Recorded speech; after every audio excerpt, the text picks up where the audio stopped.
Hello everybody, DMG Jim here, back to continue along with our 2024 Dungeon Master's Guide, Operation RTFM, read the frickin' manual. So that's what we're doing.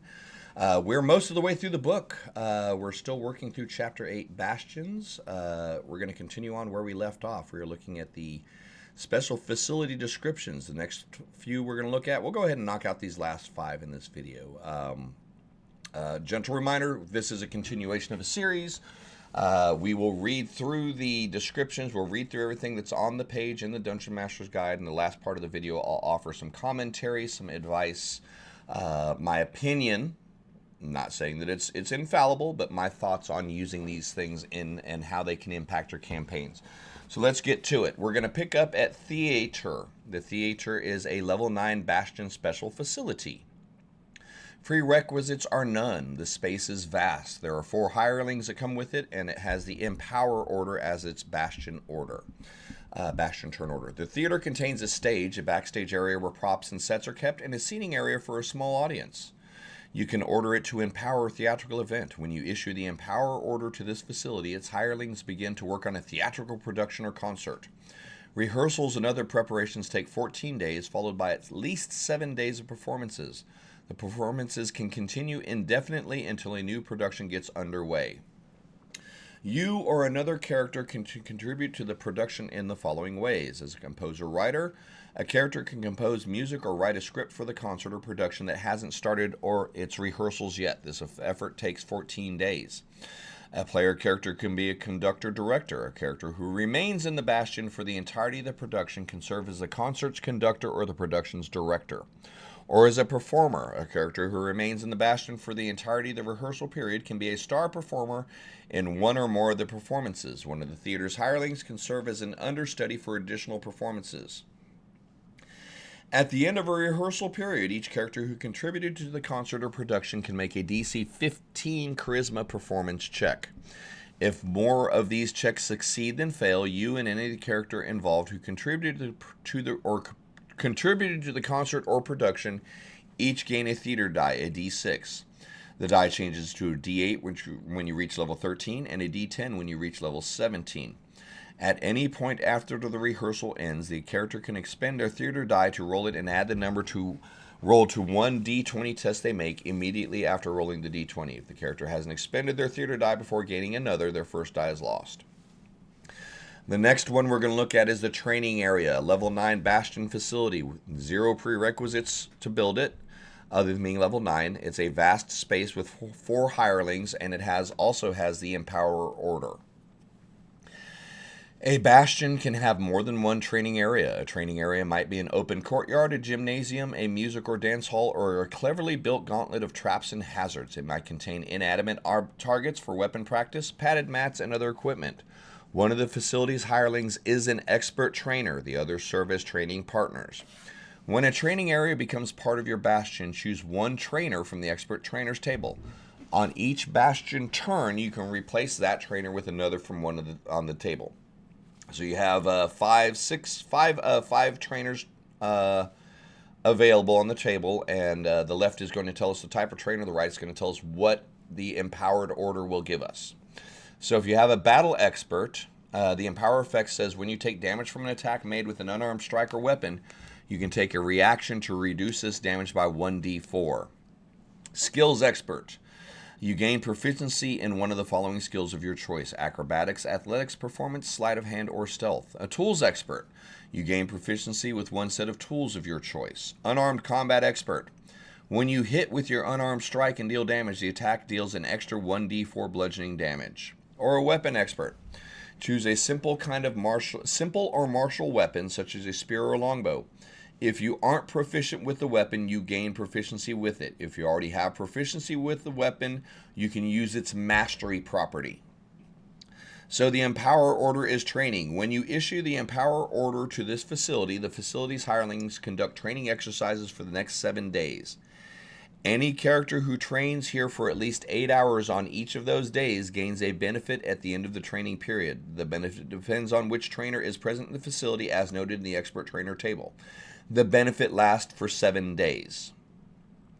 Our next room is going to be the trophy room. This is a level 9 Bastion facility requiring no prerequisite. It's a roomy space with one hireling, and it has the research order attached to it. This room houses a collection of mementos such as weapons from old battles, the mounted heads of slain creatures, trinkets plucked from dungeons and ruins, and trophies passed down from ancestors. The research option. When you issue the research order to this facility, choose one of the following options. Research lore. You commission the facility's hirelings to research a topic of your choice. The topic can be a legend, any kind of creature, or a famous object. The topic need not be directly related to items on display in the room, as the trophies provide clues to research a wide variety of other subjects. The work takes 7 days. When the research concludes, the hirelings obtain up to 3 accurate pieces of information about the topic that were previously unknown to you, and they share this knowledge with you the next time you speak to them. The DM determines what information is learned. Or you can research and make a trinket trophy. You commission the facility's hirelings to search for a trinket that might be of use to you. The work takes 7 days. When the research concludes, roll any die. If the roll is odd, the hireling finds nothing useful. If the number is even, the hireling finds a magic item. Roll on the Implements Common table in Chapter 7 to determine what it is. The next special facility we will look at is going to be the War Room. This is available at your level 17 Bastion facility. Gentle reminder, the level 17 means your players need to be this level. The facility is not leveling up. Your characters are leveling, and as they level, they'll gain access to these facilities. So, the prerequisite is a fighting style feature or an unarmed defense feature. This is mainly for your martial classes. It's a vast space with 2+ hirelings, which will be detailed below, and the order is to recruit. The War Room is where you plan military action in consultation with an inner circle of loyal lieutenants, each one a battle-hardened veteran warrior whose alignment matches yours. You start with 2 lieutenants but can add more as described below.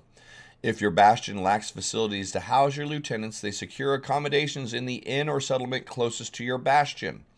Lieutenants are hirelings, not bastion defenders. However, if your bastion is attacked, each lieutenant housed in your bastion reduces by 1 the number of dice you roll to determine how many bastion defenders are lost in the attack. The War Room contains war memorabilia plus a large table surrounded by enough chairs for you and your lieutenants. So the recruit option. When you issue the recruit order to this facility, choose one of the following options. Recruit lieutenant. You gain one new lieutenant. You can have up to 10 lieutenants at any time. Assign names and personalities to them as you see fit. Recruit soldiers. You commission 1 or more of your lieutenants to assemble a small army. Each lieutenant can muster 100 guards in 7 days to fight for your cause. Reduce that number to 20 if you want them to be mounted on riding horses. It costs you 1 gold piece per day to feed each guard and each horse in your army. Wherever the army goes, it must be led by you or at least one of your lieutenants, or else it disbands immediately. The army also disbands if it goes 1 day without being fed. Otherwise, the army remains until it is destroyed or you command it to disband. You can't issue this recruit order again until your current army disbands or is destroyed. The last of the special facilities we'll look at is a workshop. This is a level 5 Bastion facility. No prerequisites. It's a roomy space with 3 hirelings. You can give it the crafting order. This workshop is a creative space where useful items can be crafted. Artisan's tools. The workshop comes equipped with 6 different kinds of artisan's tools chosen from the following list. The common tools: carpenters, cobblers, glassblowers, jewelers, leatherworkers, masons, painters, potters, tinker's tools, weaver's tools, and woodcarver's tools. So day 1, you'll be able to pick 6 of the 11 to be equipped within your workshop. Crafting options. When you issue the craft order to this facility, choose one of the following options. Crafting adventuring gear. The facility's hirelings craft anything that can be made with the tools you choose when you added them to the workshop to your bastion, using the rules within the player's handbook. Crafting a magic item. Implement. If you are level 9 or above, you can commission the facility's hireling to craft a common or uncommon magic item chosen by you from the implements table in Chapter 7. The facility has the tools required to craft the item, and the hirelings have proficiency with that tool as well as proficiency in the Arcana skill. See the crafting magic item section in Chapter 7 for the time and money that must be spent to craft this item. If the item allows its user to cast any spells from it, you must craft the item yourself. The facility's hirelings can assist, and you must have all of those spells prepared every day you spend crafting the item. Same standard rules. Source of inspiration. After spending an entire short rest in your workshop, you gain heroic inspiration. You can't gain this benefit again until you finish a long rest. Enlarging the facility. You can enlarge your workshop to a vast facility by spending 2,000 gold pieces. If you do so, the workshop gains 2 additional hirelings and 3 additional artisans' tools chosen from the list above. So you can end up with 9 of the 11 tools. And that's the end of this section. This is the end of the read through. If you're here just for the reading, hey man, appreciate you guys being here. Come back for the next video. We're almost done with Bastions. But let's get into my opinions, my comments on this as we get near the end of the special facilities things. All right, the theater. Basically, it's manageable. You're spending a lot of time to give your players an inspiration die. The inspiration die increases similar to how a bardic inspiration die is going to go along. Everything here is relatively self-explanatory. The theater is a little bit more centered towards role-playing, towards the dialogue, towards the interaction, non-player character and player character interaction. The only combat benefit you're going to get out of this is 1 inspiration die, so that's not the end of the world. The next one we look at is a training area. This is interesting in the fact that your players will have easy access to changing out their proficiencies. If they have a skill expert, they'll be able to become weapons experts when they normally would not be able to be. For example, a wizard can spend 2 different training sessions here to become a weapons expert and then become a master with it, if you interpret it that way. The empowerment is going to last for 7 days. Anything that happens here is a 7 days. Reduction to damage by 1d4 if they train with a battle expert. Not a bad thing. Again, I don't necessarily think this is going to lead to being overpowered because it involves active participation by the player characters. This isn't something that is going on automatically in the background while they're out adventuring. They have to commit the time to being in their bastion to gain the effects from the expert trainers. Relatively well balanced for in my opinion, for the benefits it's getting. The trophy room. Again, pretty manageable, mainly because the information that we are going to disclose is up to the DM. Now, your players are probably going to get creative when they get to their trophy rooms. Let them have fun with it, but make sure it's within reason of what you're doing. They shouldn't have a dragon head mounted in their trophy room if they've never fought a dragon.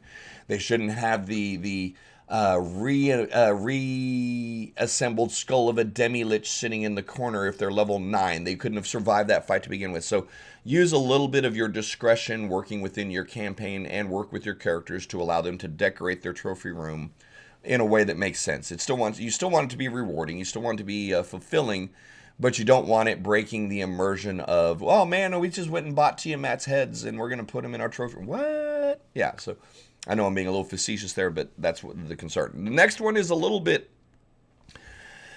a war room. You're allowed to form an army. If you use the recruit option and you get up to 10 lieutenants and you send all of those 10 lieutenants out to get 100 guards each very quickly over the course of 7 days, you're going to have a 100 person, 10 times 10 is 100, yeah. No, you're going to have a 1,000-man strong army. Now, it's going to cost you 1,000 gold per day to keep this army up, but man, the thing with this, it kind of leans back to some of the other videos that we've ran in regards to the bastions. Location's going to matter. Where are you going to find these 1,000 trained soldiers that will show up within 7 days to fight under your banner? Do you have a town around your bastion? Is your bastion located near enough a population center to allow for this kind of thing to happen? Or are these troops just magically flocking 500 miles across the vast swamp to join your bastion? These are the kind of things that can be concerning when you get into Bastion, making sure that it actually makes sense with your world building and your setting. In order to pull 100 guards per lieutenant times 10 lieutenants, that's 1,000 troops, man. A lot of your cities in the Forgotten Realms don't have standing armies of 1,000 troops, for example. The major ones do. So just these are the kind of things that you want to look at the big picture of your world building and your setting, along with the small picture of how the bastions interact with it. The war room is another one of those that really kind of makes it pop, makes you go, well, shit. Yeah. Hopefully that kind of makes sense to you. Pay attention to the demographics, the population counts, the population centers that are near the areas or remote when you're including these features in your bastions. Workshop is self-explanatory. It does bother me that we're able to craft magic items. You guys have heard my rants on that. I'm not going to spend too much time on that. But that's going to wrap up our special facilities section on bastions. We're going to come back on the next event and talk about the next video and get into the bastion events. So that's going to be a pretty meaty video because that's where the mechanics for how bastions function and what they do and don't do really come into play. Everything that's in the special facilities are options that our players can add to our bastions, but the bastion events is really where the rubber hits the road, how these things play out, what can and cannot happen to a bastion. So, hey, man, thank you so much for hanging out. Appreciate you. Hopefully you enjoyed the video. Likes, follows, subscribes are always appreciated. Join us over on Twitch, DMGs or Jim, if you want to have join us for live chats. Appreciate your time, and let me know what you think with the comments. Y'all take care.